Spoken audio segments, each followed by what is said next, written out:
Hi students, I am Deepak Bhabur from New Catholic Mission School, Jhabwa.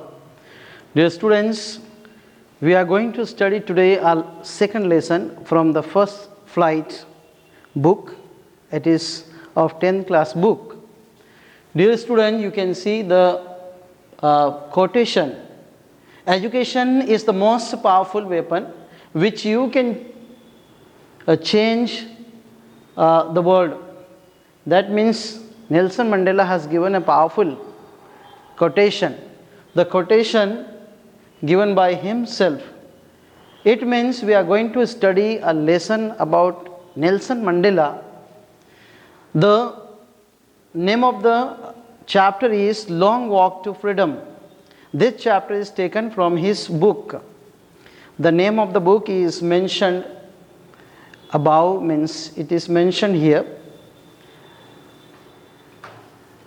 Short introduction about Nelson Mandela. It is very much necessary to know Nelson Mandela personally. Means we'll study about him and try to understand the concept he is trying to promote for the other people as well as the leaders.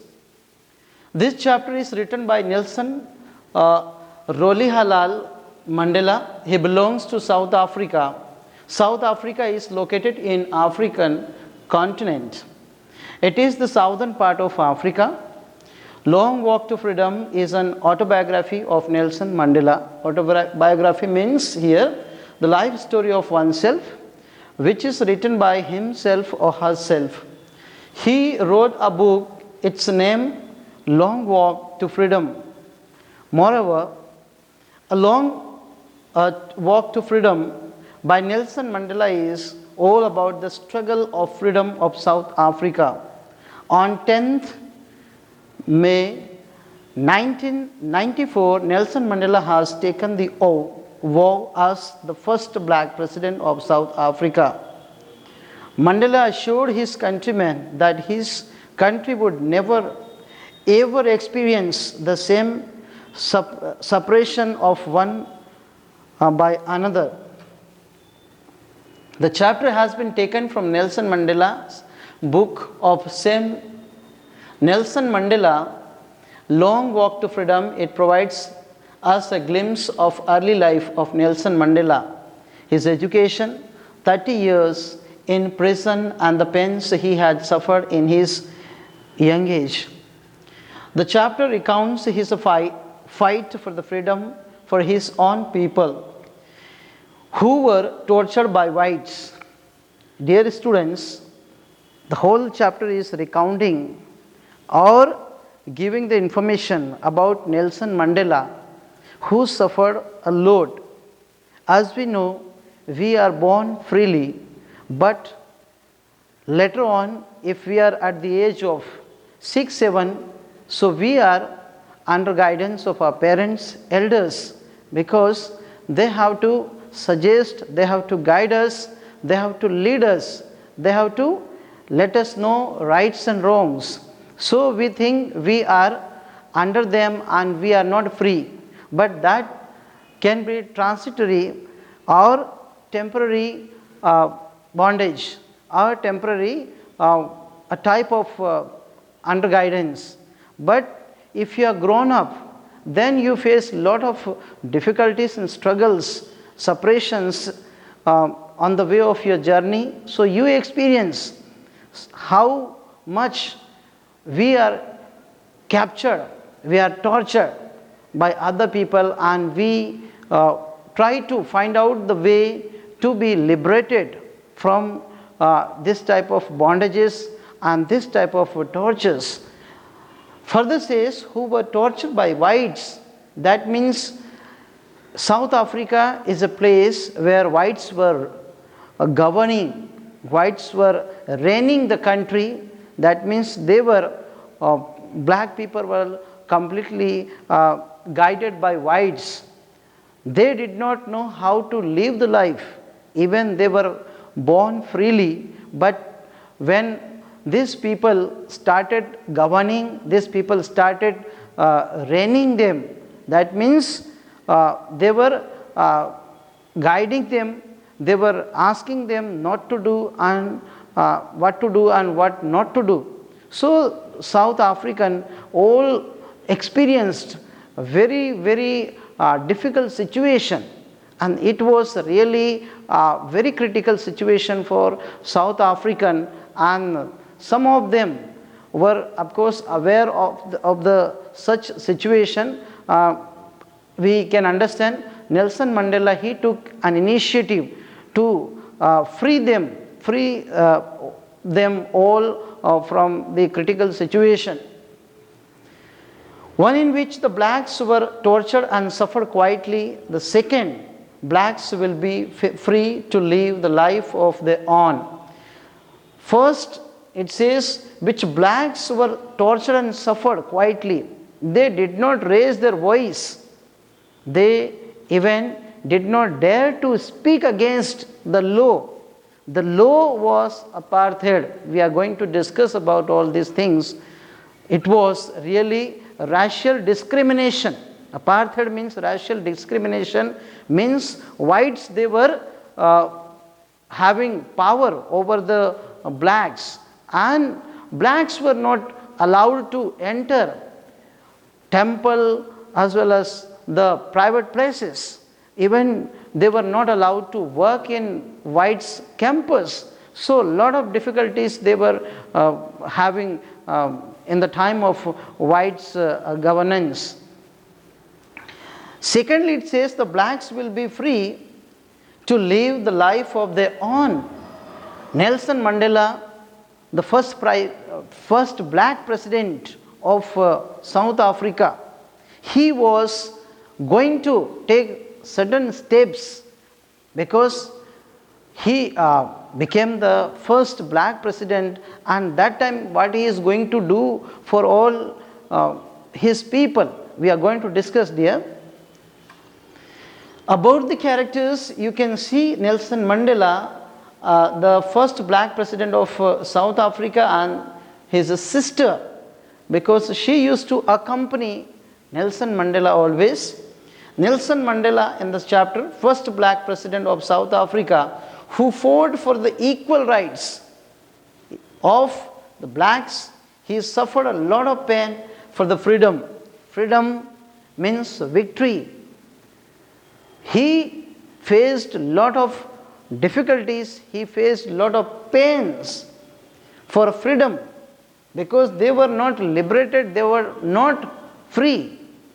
In the time of white people, they were having power over black people, and black people were tortured, they were suppressed by oppressors.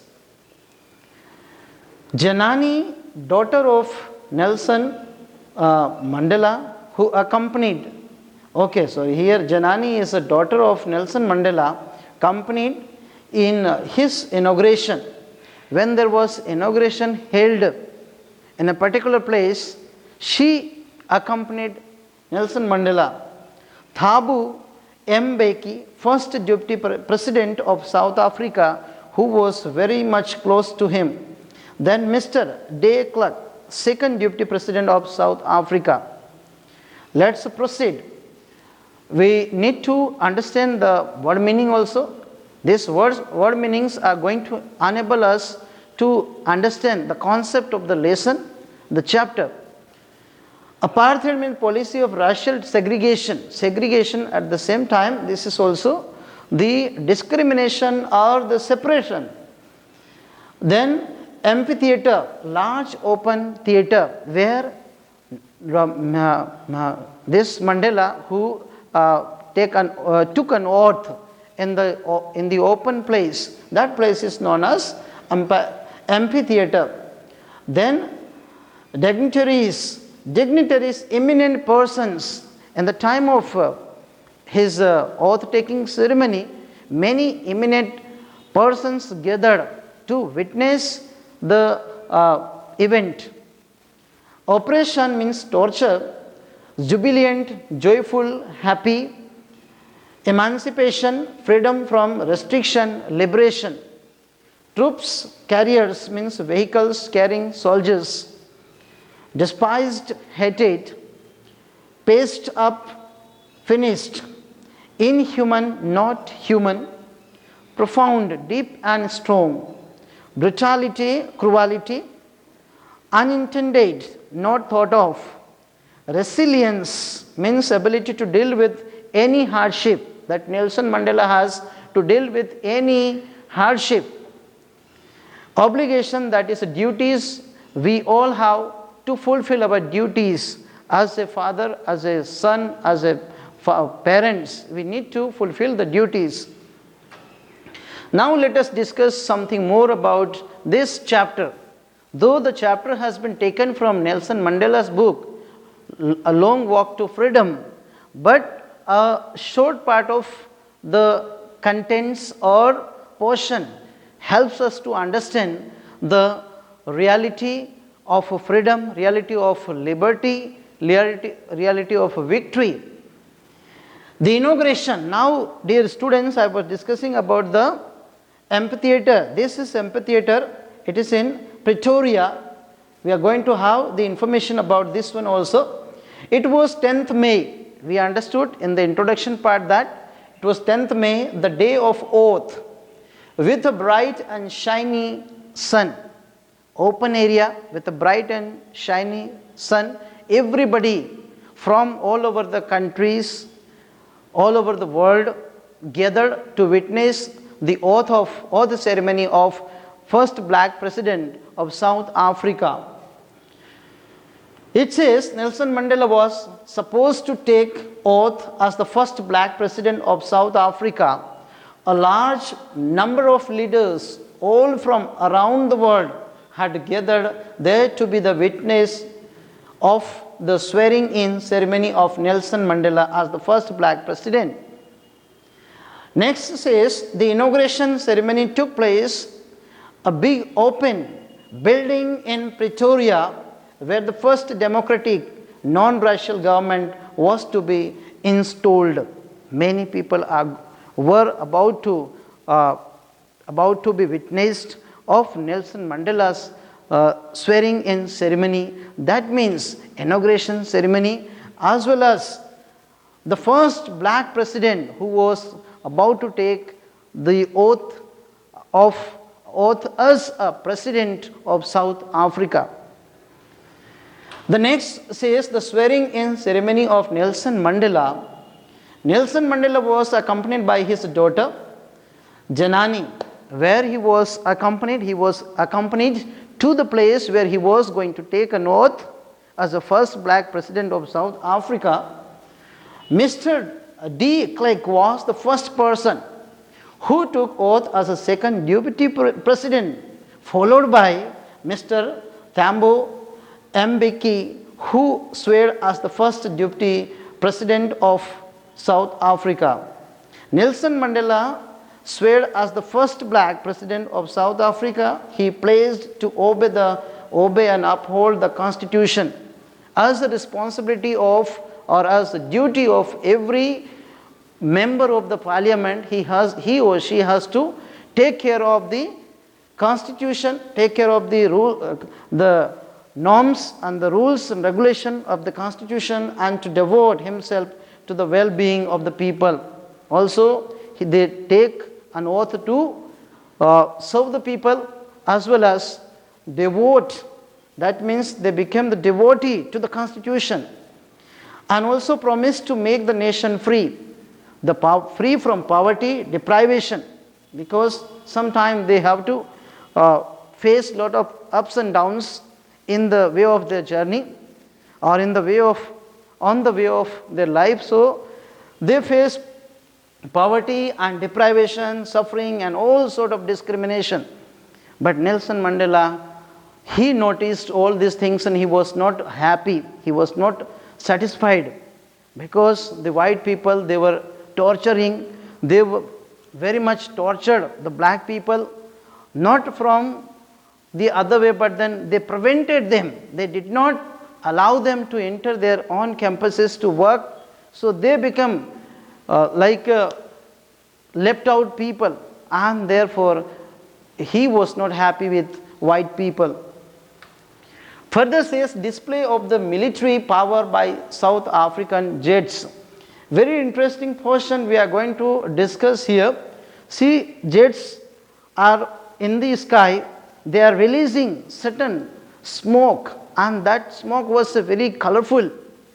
Nelson Mandela, he says at that point of time, before when he was just a common man, he used to be captured by the white soldiers, but at this point of time they are respecting him. See, say when Mandela had taken oath, South Africa jets displayed the military power. You know, as a great personality in the form of Nelson Mandela, he was about to take an oath as a first black president of South Africa.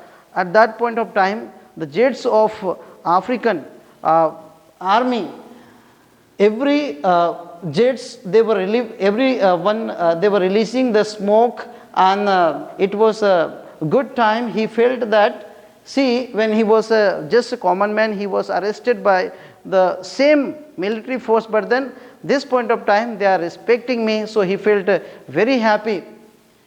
It also showed the loyalty of military to democracy, because democracy plays the important role in everybody's life. So, see, military to democracy, that means loyalty in the good words are used here for the respecting to the democracy. The highest military generals saluted him. It says the highest military general, he also did not ignore, but then he saluted the person. He recounted that they would have arrested him many years before. I told you in the introduction part that he remained, or he happened to stay in prison for 30 years in order to get freedom, or in order to be liberated from these white people. So he struggled a lot in his life, not for himself, but then for his countrymen, for his clans, for his races. It was followed by the playing of two nation anthems. At that point of time, because white people, they were not ignored, they were also respected. In such case, two anthems were played. One was the African and the other one was same white people, they sang on behalf of white people. So it says, the whites sang Nakosi Sikelel, and the old song, and the blacks sang Dice Tim, the new song which marked the end of the ceremony. Apartheid and South Africa.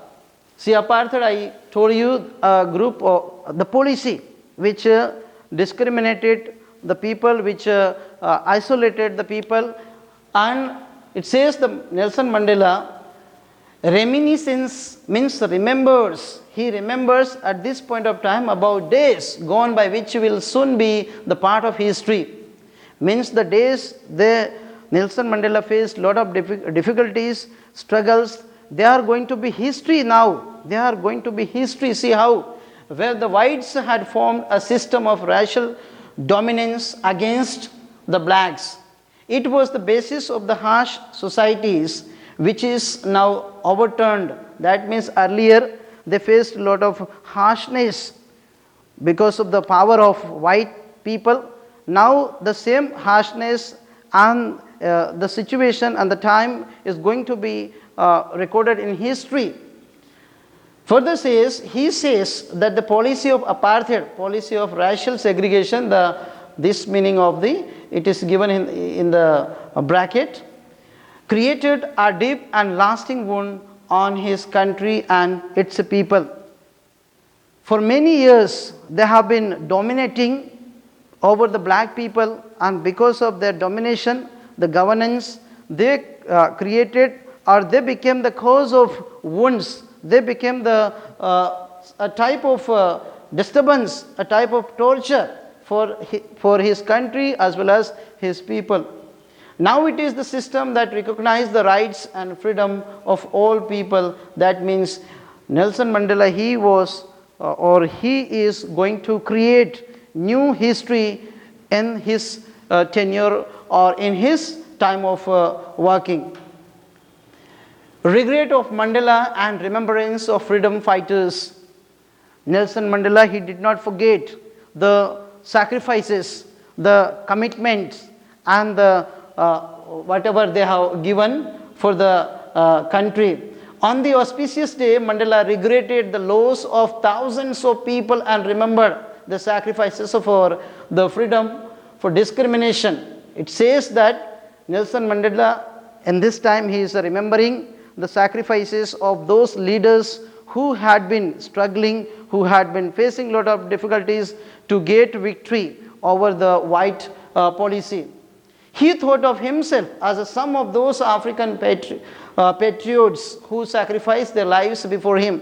He was pained that he couldn't thank them because those were not alive, they had gone away. Therefore, he was not able to thank them. He recalled great freedom fighters like Oliver Tambo, Walter Sisulu, Chip Luthuli, Yusuf Dadu, etc., who were the men of uncommon courage, wisdom, and generosity. He said that the country is rich in minerals, but its greatness wealth is its people. As we know, we can have a lot of this minerals from South Africa, but then real mineral or real the heroes are its people. Goodness and duties of man. The author says that being white or black is not the talk of your goodness or superiority. No one is born hating other. People born, they do not hate from the birth of their time. People should love one another, which comes without force, as it is natural. It is man's essential goodness. A man has to perform duties to his family, community, and country, which he didn't see in his country before he pushed himself to fight for the blacks. A black man was punished if he tried to live like a human being and forced to live apart his own people. So he wasn't allowed to perform his duties to his family. Dear students, in the paragraph it is said that if the black people start living as a human being, he would not allow to be as a human being, because the white people, they will dominate and they will come and they will separate them. They will make them sit outside. So it is said the same thing in this paragraph. Next, a meaning of the freedom by Mandela. As a kid, Mandela had different meaning for being free, as he wanted to run in the fields. That means he did everything when he was a child. He ran in the field and wanted to stay out at night. As he grew older, he wanted the freedom of livelihood for his and himself, himself and his family. But soon he realized that such a freedom was only an illusion. That means this whole freedom he was predicting, he was just amazing, or he was having in his mind, it was just illusion. He realized that his brothers and sisters who looked like him were not free. Yes, human being, we know the image of human being, but then Mandela thought that they are like me, but they are not free. Further says, so he joined African National Congress. This is the group which helped him to earn the respect, which is the group. This is the group which earned him to, which led him to the victory. His hunger for freedom became great for freedom of his people, and he desired that everyone should be given the right to live his life with dignity and respect. As of course we understand the dignity and respect, every human being must be given and has the dignity and respect. He wanted the oppressor and the oppressed to be liberated. Yes, people who were oppressor means who were disturbing, who were interfering, who were giving lot of pains, they were oppressor. And oppressed people who were oppressed by the white people, means both the groups were affected, white as well as black. to be liberated, as no one is free if one is taking someone else's freedom. Only such a freedom can bring true freedom for everyone. Dear students, anyhow, in a hurry we have completed the chapter. You need to go through the chapter once again and try to understand. We are going to have some valuable questions here. What is the policy of apartheid? The simple question you need to understand. What was its impact on blacks, especially impact on blacks? Do you support such policy? Give your answers to the last question. Say, do you support such policy like apartheid? If you support, then give the answer and also agree with it. Thank you very much.